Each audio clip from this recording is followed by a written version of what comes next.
such a frustrating experience because this has never happened to me before in all my years of being natural, of all my years of ever straightening my hair. I've never experienced this much heat damage. Here's what I think of. This beautiful creator here on social media, her name is Fola. I have seen the video of what has happened with her hair, and it very clearly is very severe heat damage. In that video, she shows what her natural hair looked like. It's coily and it was healthy. She went to go get a silk press done at a celebrity hair salon, and she now has permanent, very severe heat damage. Let's talk about this. I can only imagine how traumatizing of an experience this would be. Just imagine having healthy, gorgeous hair, deciding to go to a celebrity hair salon, and after one visit, having very severe, terrible heat damage. In the video, she mentioned that she hadn't straightened her hair in a decade, trusted who was doing her hair, and her main concern was just that her hair and her curls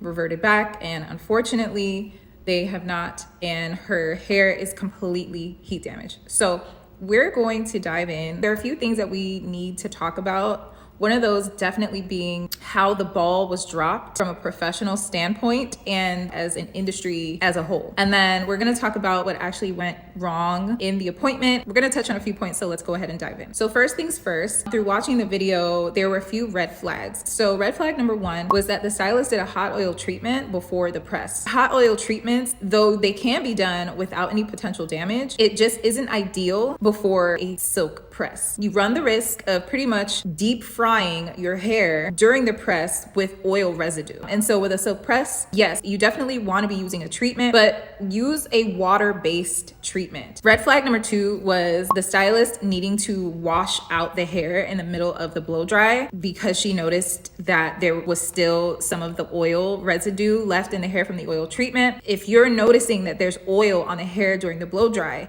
and that hair has already been blow dried, it's already kind of been deep fried with the heat. Doing a hot oil treatment before straightening is just not a good idea. Having to go back and wash the hair and then come back to the chair to re-blow dry the hair again was just opening the window to more damage. Red flag number three was needing to pass the iron on the hair again after noticing that the shirt was wet. Flat ironing damp hair is a surefire way to pretty much steam-broil the hair and eliminate the curl. You do not want to flat iron damp hair at all. This is something that we do have to talk about as an industry, and I have spoken about this before. There needs to be a well-established standard of education globally for textured hair care, because this issue is definitely one that we need to address at the root, and this definitely stems from a lack of education for textured hair in cosmetology schools everywhere. There's no reason why clients should be terrified to go to a professional. Every professional with a license should have the basics down when it comes to handling textured hair. There just isn't enough very thorough education for textured hair care, for the styling, cutting, and coloring of textured hair as a whole, and just the basics like, blow drying. And so these are the downsides, and it trickles down to situations like these. It's very unfortunate when clients are booking a service, at the very least, they just don't want their hair damaged. It's one thing for the style to be an issue, but when the hair being damaged at a very basic level is the issue, that's when it really becomes a problem. Part of being qualified should include the fact that you are pretty well versed, especially on the basics of every single hair type, not just straight, not just wavy, but curly and coily as well. Last point that definitely needs to change and be implemented in the industry to avoid situations like this would be mandatory testing included in the examination before qualifying for licensure. Textured hair care needs to be included in the mix, as well as included in the curriculum in schools everywhere. It shouldn't just be certain states. It's just something that as a whole, folks who are licensed professionally should definitely have the basics down at the bare minimum. And so a few other points. If you're a licensed professional and you know that you are not well versed in handling textured hair, just be honest. If you do not know what you're doing, it is not the time to wing it and try it out, because curly hair, when it's damaged,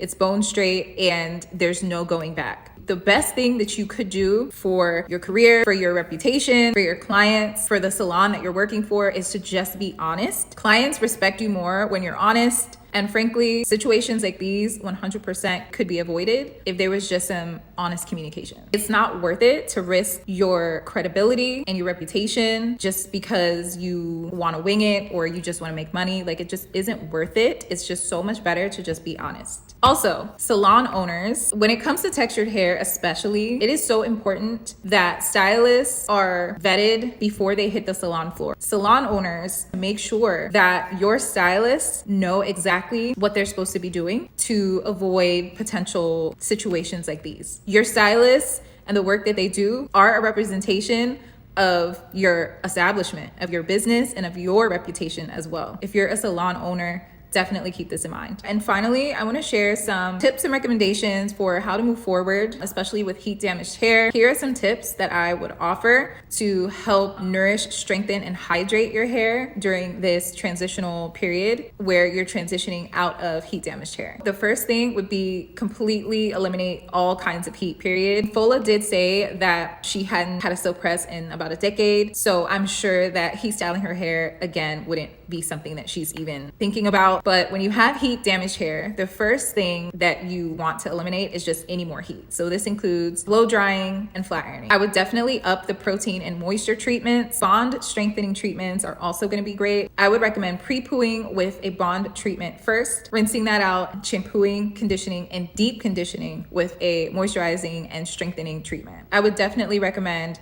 deep conditioning with every wash every week. Low manipulation is definitely something that you're going to want to incorporate in your routine now as well. So just low manipulation styles, low tension. Right now the hair is very fragile. If you're someone with severe heat damage and you're into DIY, aloe vera is an excellent ingredient, and pre-pooing with aloe vera is also really helpful. It's just a natural way to kind of get some moisture back into the hair. If it were me, I would apply aloe vera as a pre-poo, rinse that out, and then go forward with my regular wash day routine. Low manipulation styles are going to be your best friend at this point. I would avoid styles like knotless braids or sew-ins or any style that adds any more tension, weight, or pulling. And I would definitely avoid styles that put the hair away for too long. So if you're someone like Fola with severe heat damage, I do have some helpful resources to help you in my link in bio. So in conclusion, Fola, I definitely empathize with what has happened with your hair. I can just imagine how traumatic of an experience that must have been, especially having such a beautiful, healthy head of hair. It's always so devastating and just always so disappointing to hear these kinds of stories that happen at the hands of professionals, and I'm very confident that you will nurse it back to health and it will be back to its gorgeous glory once again. See you in another video.